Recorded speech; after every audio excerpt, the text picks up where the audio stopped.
10 মিনিটে করে দেখাবো আজকে একটা দারুণ স্বাদের রেসিপি। এটা কিন্তু লাখ টাকা কেন কোটি টাকা দিলেও কোনো রেস্টুরেন্ট বা হোটেলে গেলে এইরকম একটা রেসিপি আপনারা খুঁজে পাবেন না। তো আজকের রেসিপি ছিল আমার পেঁয়াজ কলি দিয়ে, চিংড়ি মাছ দিয়ে আর ধনেপাতা দিয়ে দারুণ টেস্টি একটা ভর্তার রেসিপি। তো এখনো যারা পেঁয়াজ কলি দিয়ে এইভাবে রেসিপি খাননি, মানে ভর্তা খাননি, তাদেরকে বলবো পেঁয়াজ কলি বাজারে থাকতে থাকতে অবশ্যই একবার এই আজকের রেসিপিটা ট্রাই করার জন্য। খেতে কিন্তু অসাধারণ হয়, আর একবার যদি খান তাহলে কিন্তু বলবেন যে হ্যাঁ সত্যি খুব ভালো একটা রেসিপি। তাহলে শুরু করছি আজকের রেসিপি। আর আজকের এই রেসিপিটা করার জন্য আমার যা যা লাগবে সমস্ত উপকরণ কিন্তু আমি এখানে বাটিতে করে গুছিয়ে নিয়েছি। তো যেহেতু পেঁয়াজ কলি দিয়ে চিংড়ি মাছের ভর্তা, তো পেঁয়াজ কলি নিয়ে নিয়েছি 1 বাটি মতো। পেঁয়াজ কলিগুলোকে মিডিয়াম সাইজ করে কেটে নিয়েছি। সঙ্গে আছে চিংড়ি মাছ, রসুন গোটা, পেঁয়াজ কুচি, ধনেপাতা, কাঁচা লঙ্কা, শুকনো লঙ্কা। তো এই উপকরণ দিয়েই আজকের আমাদের ভর্তার রেসিপি। যারা ভর্তা লাভার আছেন তারা কিন্তু অবশ্যই একবার ট্রাই করবেন। এটা খেলে কিন্তু আর অন্য কোনো রেসিপি আপনাদের ভর্তার খেতে মন চাইবে না। এই রেসিপিটা এতটাই টেস্টি হয়। আর পেঁয়াজগুলি থাকতে থাকতে যদি না খেয়েছেন তাহলে কিন্তু খুব মিস করে যাবেন, কারণ পেঁয়াজকলি আবারও 1 বছর পর পাওয়া যাবে বাজারে। পেঁয়াজকলি প্রায় শেষের দিকে বলতে গেলে। তো পেঁয়াজকলি থাকতে থাকতে অবশ্যই একবার এই রেসিপিটা ট্রাই করুন। তাহলে চলুন শুরু করছি।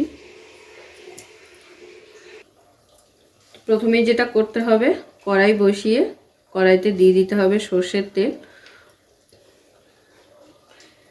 এই পুরো ভর্তাটা কিন্তু ভেজে করতে হবে। তো তেল কিন্তু গরম হয়ে গেছে। তেলের মধ্যে দিয়ে দিচ্ছি সামান্য পরিমাণ একটু হলুদ, আর দিয়ে দেবো নুন, কারণ আমাদের চিংড়ি মাছটাকে প্রথমে ভেজে নিতে হবে। তো ভেজে নেওয়া হয়ে গেছে চিংড়ি মাছগুলো এবার একটা প্লেটে তুলে নিচ্ছি। মাছের সঙ্গে কিন্তু এখানে কটা মাথাও আছে, চিংড়ি মাছেরই মাথা। চিংড়ি মাছের মাথা কিন্তু আলাদা একটা ভর্তার রেসিপি হয়। যারা ভর্তা খেতে ভালোবাসেন তারা অবশ্যই জানেন। এবারে তেলের মধ্যে দিয়ে দেবো 4টে শুকনো লঙ্কা। লঙ্কাটাকে প্রথমে ভেজে নেব। ঝালটা আপনারা আপনাদের পরিমাণ বুঝে আর উপকরণের পরিমাণ বুঝে কিন্তু নিয়ে নেবেন। যতটা পরিমাণে পেঁয়াজকলি, ধনেপাতা এগুলো ব্যবহার করবেন ততটা পরিমাণেই কিন্তু সমস্ত জিনিস ব্যবহার করতে হবে। এরপর দিয়ে দিচ্ছি পেঁয়াজ কুচি।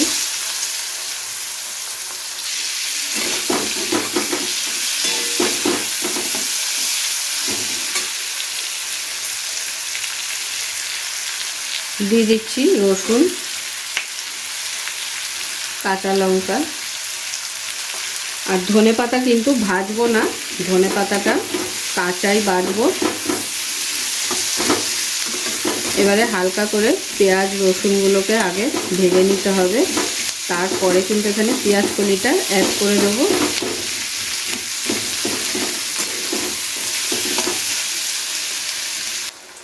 তো দেখুন সমস্ত কিছু যখন এরকম হালকা ভাজা হয়ে যাবে তখন কিন্তু এখানে অ্যাড করে নিতে হবে পেঁয়াজ কলিগুলো।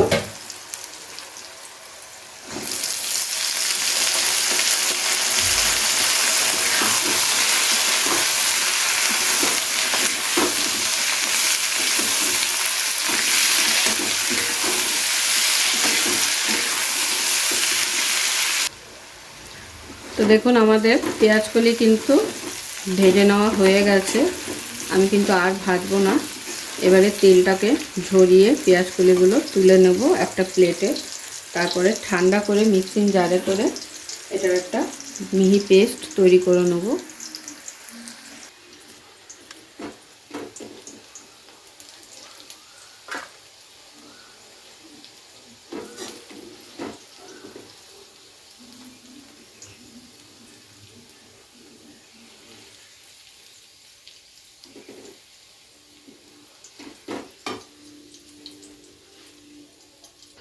তো 10 মিনিট পরে ফিরে চলে এসেছি। পেঁয়াজকলি এখন অনেকটাই ঠান্ডা হয়ে গেছে। এবারে পেঁয়াজকলিটা একটা মিক্সিং জারে করে নিয়ে ঠান্ডা পেস্ট করে নেবো এটার একটা।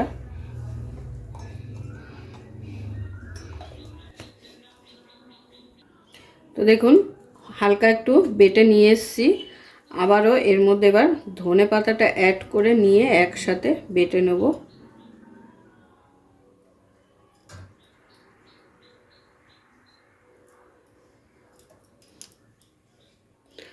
ধনে পাতা অ্যাড করে নিলাম। এবারে একসাথে আবারও সমস্ত কিছুকে বেটে নেব। তো দেখুন বেটে নিয়ে চলে এসেছি। পুরো ধনে পাতাটা কিন্তু বাটা হয়নি। আবারও ধনে পাতাটা এর মধ্যে অ্যাড করে একটু ঘুরিয়ে নেব।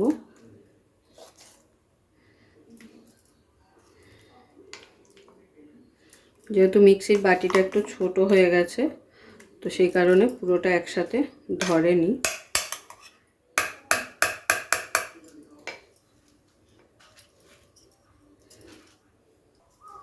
তো বাকিটাও বেটে নিয়ে চলে এসেছি।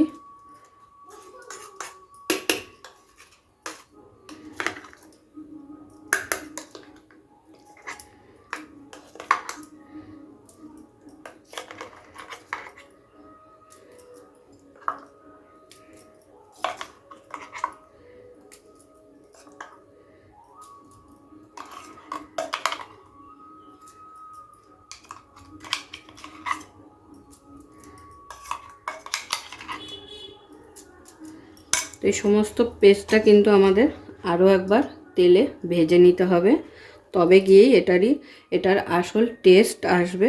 তাহলে চলুন এবার এটাকে ভেজে নেওয়া যাক। পেঁয়াজকলিটা ভাজার পরে কড়াইতে যে তেলটা ছিল সেই তেলের মধ্যেই এটাকে আবারও ভেজে নেব। সাথে অল্প একটু তেল আবার অ্যাড করে নিলাম।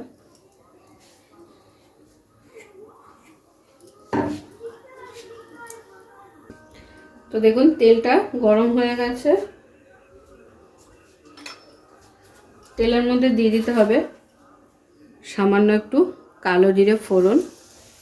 কালো জিরেটা আপনারা চাইলে কিন্তু এর সাথে বেটেও দিতে পারেন, আর এইভাবেও দেওয়া যায় ফোড়নে। এবারে এই ভর্তাটা এর মধ্যে দিয়ে দেবো।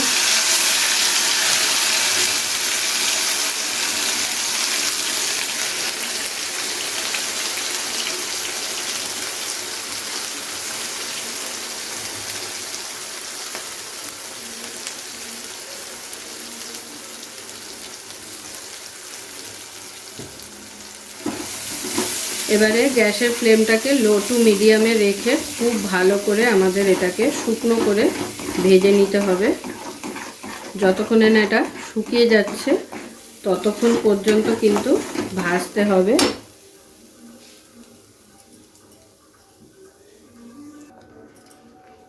দিয়ে দেবো পরিমাণ মতো নুন,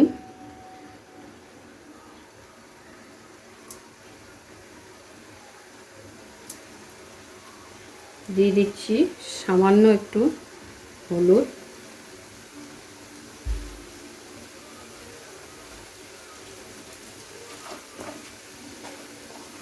আর দিয়ে দিচ্ছি সামান্য একটু কাশ্মীরি লঙ্কা গুঁড়ো।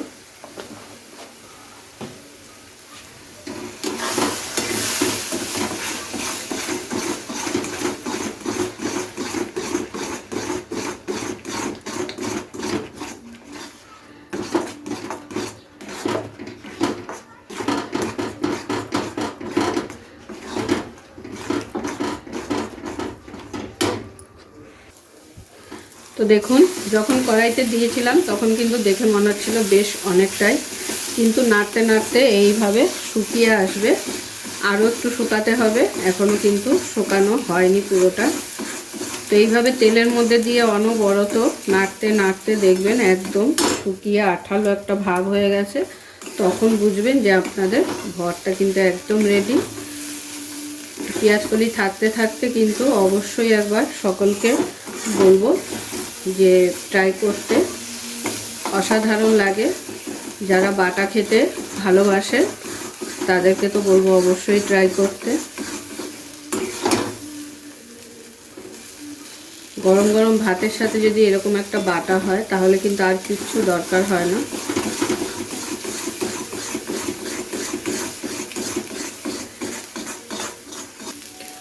তাহলে আমাদের ভরটা কিন্তু একদম রেডি, আর শুকিয়েও গেছে, আর কিন্তু শুকাবো না।